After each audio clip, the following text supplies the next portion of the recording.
We here at Weird 5 introduce you to a shocking, iconic first, death by electric chair. And while this in itself is an interesting story, it's mild in comparison to what got our heroine there. Stick around till the end to find out just how unhinged was Martha Place. In the 1890s, women didn't have much equality in their lives. Of course, they couldn't vote yet, but also couldn't sue, be sued, or testify in court, and were banned from higher education. So Martha Place was really cooking. Sorry, we couldn't help ourselves. And if you got any good puns, leave them in the comments. We can never get enough. Martha Place was born Martha Garretson in 1849 on September 18th to firm, disciplined parents. Her family was lower class, and this meant that the only available jobs were laborious ones: seamstress, domestic servants, factory workers, or farmers. Not much information is known between the years of her leaving school and getting married for the first time. Martha Garretson became Martha Sovacool after she married Wesley Sovacool. She also had a son, Ross, but this marriage was turbulent. And while after the birth of Ross, Martha and Wesley reveled in the beauty of raising their child together, the old nagging feelings came back, pushing Wesley to abandon his wife and son. Estranged from his family, it was later determined Wesley died. Unable to support Ross on her own, Martha allowed his adoption by a family that recently lost their son. After this, Martha went into business with an associate starting a seamstress shop, but she was still unable to make ends meet. She decided to kill two birds with one stone and secure a second job as a live-in housekeeper. This is how she met William Place and his daughter Ida. William had recently lost his wife and needed a mother figure for his daughter. He was impressed with the management of his home by his new housekeeper. He touted how Martha kept house and attended to his daughter. He described her as disciplined and highly efficient. While he may not have had hearts in his eyes, in 1893, he decided to marry her to assist him in raising his daughter permanently. William's friends and family did not give this union their blessing. They could not understand his attraction. Martha seemed cold and unemotional and was not very attractive. According to the New York Times, her face is not pleasant. She looked like a rat.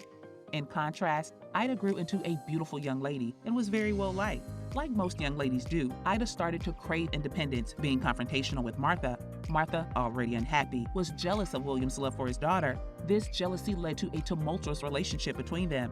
Ida and Martha argued frequently, and in one instance, William reported to the police that Martha threatened to kill Ida. This is why William took it seriously when Ida told him that Martha abused her. William was caught in the middle again, but this time he confronted Martha, and this was the literal beginning of the end. As the argument became more and more heated, William reached his boiling point. He spoke his piece and struck Martha in the face and left home for work. Martha, fuming, went to her bedroom and attempted to calm down, but unable to control her rage, she went to confront Ida. Ida was indifferent to Martha and her fury. She dismissed her antics and closed the door in her face.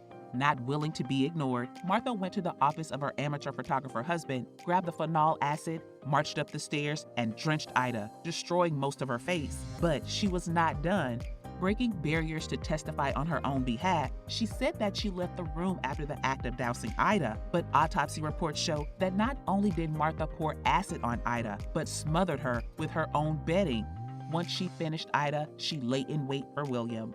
Around 5 p.m., William got home and Martha and her trusty axe gave him a good whack in the back of the head. Noticing that William had not gone down yet, she whacked him again and vanished. Roaring and stumbling in pain, William manages to escape to the street, where neighbors assist him in alerting the authorities. It's unknown if Martha thinks she has unalived her husband, but she is definitely working to unalive herself. Martha has turned on the gas stove and covered herself in pillows and blankets, awaiting the sweet sleep of the by and by. But authorities crash her nap, and she is arrested for what they think is only the attempted murder of her husband.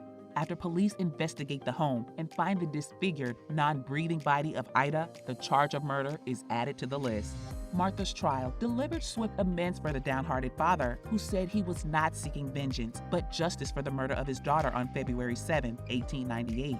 Public opinion was up and down on the matter. Some felt as if a woman should not be given the electric chair, but others felt that if she was able to remove her delicate feminine charm to attempt such heinous crimes, she should get the appropriate punishment. Martha was not the first woman sentenced to the electric chair, but she was the first to have the sentence handed down and acted on. She did attempt an appeal, citing abuse from her husband and mental issues. It was reported by her brother that she had been struck in the head by a moving sleigh at the age of 23 and was never the same. On March 15, 1899, 5 days before she was to be executed, Governor Theodore Roosevelt expressed that clemency was out of the question. On March 20, 1899, Martha was led to the execution room dressed in a black dress she made herself for the occasion. She was treated with the utmost respect for the situation, that is. Instead of shaving her head completely bald, the executioners shaved small spots specifically for the nose, being careful to allow her to keep her thick long hair, placing it in a very neat bun. They also slit a small hole in her stockings to keep her legs decorously covered while applying electric notes to her ankles. It was said that Martha was emotionless. She did not make any out-loud appeals and did not appear remorseful. At 12:01, up to 2,000 volts were sent through her body. Martha was declared deceased at 12:03.